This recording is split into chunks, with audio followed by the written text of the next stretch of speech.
My name is Night, and welcome to my new series called Welcome to Fursuit Making. In this little series that I am doing, I am going to be talking about, and these are all going to be mostly from my perspective and based on my journey through fursuit making and being a fursuit maker.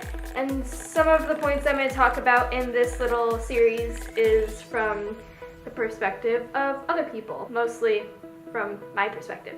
So, in today's little episode of Welcome to Fursuit Making, I'm going to be talking about some basic things, like what materials that I recommend that you use, where you can get them, just kind of some basic tips on starting out and things like that. And also there's going to be some tutorials in the description that I highly recommend that you watch. I'm going to be coming out with tutorials as well, and I'm actually working on a couple right now, so keep your eyes peeled for those. But today I am just going to get right on into this first episode of Welcome to Fursuit Making. I'm first going to talk about materials that I highly recommend and where to get them.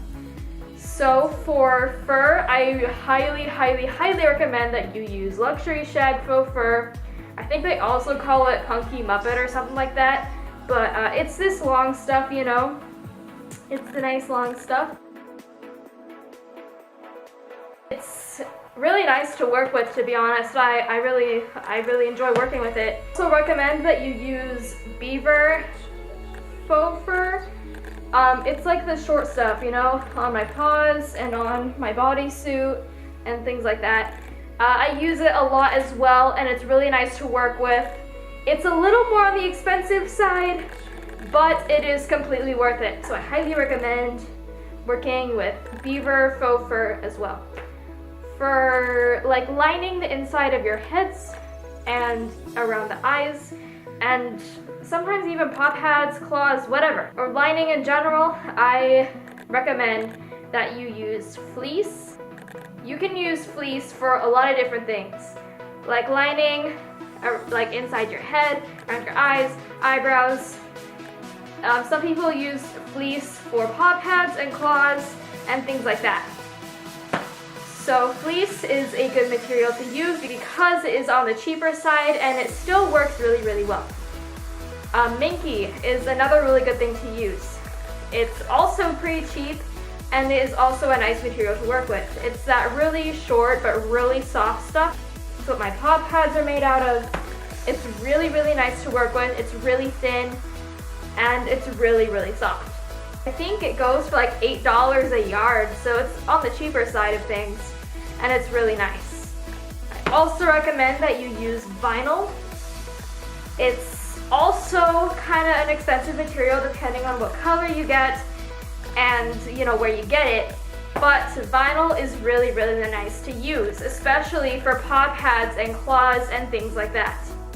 I use vinyl for my paw pads. I didn't use them for these, but I do use them a lot more often now. Okay, so I just got a paw that I made recently for a pre-made that I'm going to be selling soon. If you would like updates on that as well, you can head over to my Instagram at nightfury_AJ, and you can check out updates. It should be sale. If you're watching this video, like when it was uploaded or around that time, then it should be up for sale next week or something like that. Yeah, next week is probably when I'm going to be putting it up for sale. Anyway, so I don't know how well you can see, but see how like the paw pads kind of look leathery? That's vinyl, and it's really nice to use. And for foam, for making your heads, if you want to use the foam method, then I highly recommend you use upholstery foam. It's lightweight, it has good ventilation, it's very carvable. So I highly recommend getting upholstery foam. It can be expensive. Sometimes you can find it for cheap. Depends on where you get it, depends on how much you get of it. I also like to use upholstery foam for my leggies. You can't really see, but I'll put a picture right here. So I use upholstery foam to make my digi leggies. So yes. Also for heads, I recommend that you also get resin. You can get it from DVC and a couple other makers around where they sell pre-made bases made with resin. It's a nice material to work with, However, I do want to warn you, it gets very, very, very hot in those because there isn't really ventilation. It's like a plastic, sorta. So, yeah. But enough about materials. Let's get into some tips on starting out. A little small pep talk. I'm gonna remind you, because this is how I see a lot of people, especially young, giving up on fursuit making so easily.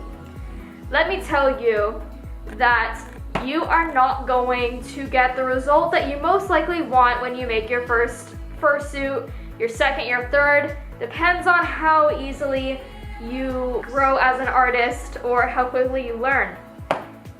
You will not get the result that you want when you make your first fursuit, most likely. Now, cause like, look at my suits now, you know, and then look at my first fursuit. Okay, don't look at that.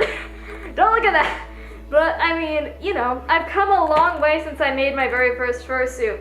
In only a year and a half, I've learned a lot of things about fursuit making and being a fursuit maker. I've learned a lot in only a year and a half.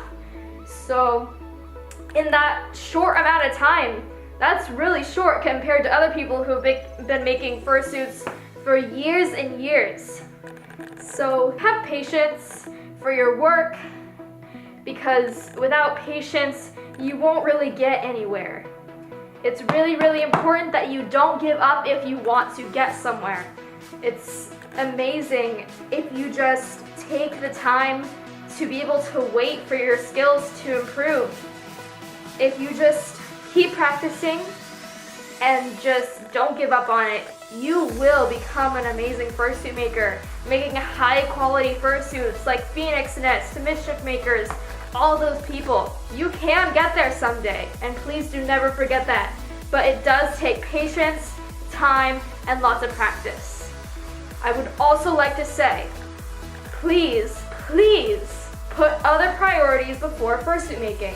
Fursuit making is a very time-consuming process, which means that it takes a lot of your time, like a lot of it. So if you have school, please make sure that you get your studying done, your homework done.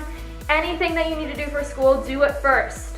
If you have a job and you need to do things at home for your job, or anything like that, do your job first. If you have financial things, do your financial things first. Big priorities always come first. I know that should seem obvious, but when I started making fursuits, I wanted to do it all the time. Still do.